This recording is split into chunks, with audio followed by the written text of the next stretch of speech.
Viewers, আসসালামু আলাইকুম। কেমন আছেন সবাই? আশা করি ভালো আছেন। আমি আলহামদুলিল্লাহ ভালো আছি। তো আর বরাবর আর একটা ভিডিও নিয়ে হাজির হয়ে গেলাম।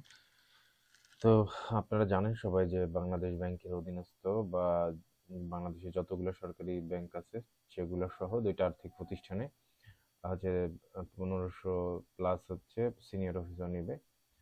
তো এটার কিভাবে আবেদন করবেন আমরা পাই টু পাই দেখব। তো শুরু করুন।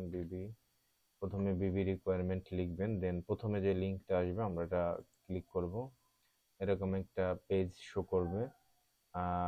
জব সার্কুলার, সিলেকশন কমিটি, মানে আপনি কোনটা দেখবেন? হ্যাঁ, বিবি রিকোয়ারমেন্ট এখানে হচ্ছে সার্কুলারে কি আছে আমরা দেখি। না, এটা না। দেন আমরা হচ্ছে ব্যাক দিই,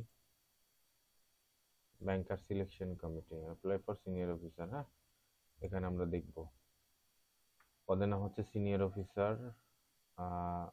জব আইডি, এটা হচ্ছে আপনাকে টাকা দিতে হবে ১৫৫৪টি, সোনালী ব্যাংকে ৪২২টি, অগ্রণী ৪০০, কৃষি ২২৪, আনসার কৃষি উন্নয়ন ১৯০, আনসার বিডিপি ১৮৯, ডেভেলপমেন্ট ২৬, কর্মসংস্থান ২৪। হ্যাঁ, এই টাইপের হচ্ছে আপনার হচ্ছে জিপিএ যাদের 3.00 আছে তারা আবেদন করবেন। হ্যাঁ, আর দ্বিতীয় বিভাগ হচ্ছে 2.00, এরা হবে না। আর হচ্ছে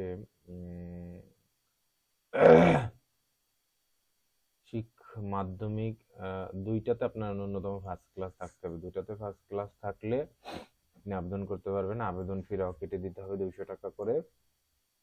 প্রার্থী 18 বছর থেকে মানে 18/11/2024 ভিতরে হচ্ছে 21 বছর এবং সর্বোচ্চ 32 বছর। আবেদনের শেষ তারিখ 31/1/2025। বাদ বাকি প্রসেসিং গুলো আমি আপনাকে দেখাচ্ছি। চলুন আমরা আবেদনে চলে যাই। অনলাইন অ্যাপ্লাই, এখানে অনলাইন অ্যাপ্লাইতে ক্লিক করব, দেন একটু নিচে আসবো, দেন এই সিনিয়র অফিসার, এখানে আপনার অ্যাপ্লাই অনলাইনে ক্লিক করব।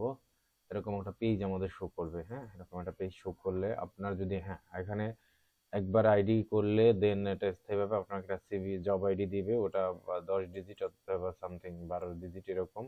CV identification, not job ID, CV identification এখানে বসাবেন। আপনার একটা পাসওয়ার্ড আপনার মন মতো দিবেন। যদি এটা থাকে তো দিয়ে সাবমিট দিবেন, না থাকলে দেন নিউতে আমরা রেজিস্টার করবো। আর অনেকে ভুলে গেলে এখান থেকে রিকভারি করা যাবে। তো নিউতে দিয়ে দেন আমরা নাম দিব, ন্যাশনালিটি দেওয়া থাকবে, মেল ফিমেল দিবেন, ম্যারিটাল আনম্যারিড দিবেন, ডেট অফ বার্থ দিবেন, ফাদার মাদার, স্পাউস থাকলে spouse, contact, email, district, present permanent, ছবি দিবেন। ছবিটার সাইজ হচ্ছে আপনার 600x600 আর সাইন হচ্ছে 300x80। দেন এসএসসি, এখানে গ্রুপ, এখানে জিপিএ গুলো এখানে বসাবেন, বোর্ড। এখানে একটা জিনিস লাগবে হচ্ছে আপনার পাশের রেজাল্টটা কবে দিয়েছে, এটা আপনার যে সার্টিফিকেটটা আছে সেই সার্টিফিকেটটার হচ্ছে বা নিচের দিকে লেখা আছে সেটা দেখবেন, অথবা গুগল করে বের করতে পারবেন। দেন লিস্ট চয়েস আপনি প্রথমে কোন ব্যাংকটা দিতে চান। যদি আপনি সোনালী ব্যাংক আপনার বেশি পছন্দ হয় তাহলে সোনালী ব্যাংক এভাবে লিস্টিং করবেন, অগ্রণী, তারপর হচ্ছে রূপালী ব্যাংক, রূপালী নাই নাকি, যাই হোক, আনসার, মানে এভাবে হচ্ছে আপনি 11টা সিলেক্টেড করবেন। এরকম সিলেক্ট যদি এটা করা হয়েছে না, যাই হোক, এটা আপনার অবশ্যই বুঝছেন। আপনার যদি মুক্তিযোদ্ধা কোনো কোটা থাকে দেন আপনার এখানে আপনার নিজের মন মতো একটা পাসওয়ার্ড দেবেন। পাসওয়ার্ড দেওয়ার পর সাবমিট দিলে পরের স্টেজে গিয়ে আপনার প্রিভিউটা শো করবে এবং একটা বলবে যে আপনি টাকা পেমেন্ট করেন। টাকা পেমেন্ট করার পরে এখানে ভেরিফাই মানে পেমেন্ট ভেরিফাই করে নিতে হবে। টাকা পেমেন্টের পরে এখানে সিভি আইডেন্টিফিকেশন নাম্বার দিয়ে এটা দিয়ে ঢোকার পরে দেন আপনাকে একটা ওই যে ট্যাক্স আইডি দিবে, ওটা সংরক্ষণ করুন, এটা দিয়ে আপনি পেমেন্ট ভেরিফাই করে নেবেন। হ্যাঁ, পেমেন্ট ভেরিফাইটা আবার কালকে দেখিয়ে দেবো। এতটুকু, এখানে অনেকগুলো অপশন আছে, আপনারা এভাবে এটা সম্পন্ন করতে পারবেন। কোনো কিছু সমস্যা হলে অবশ্যই কমেন্টস করবেন, ইনশাল্লাহ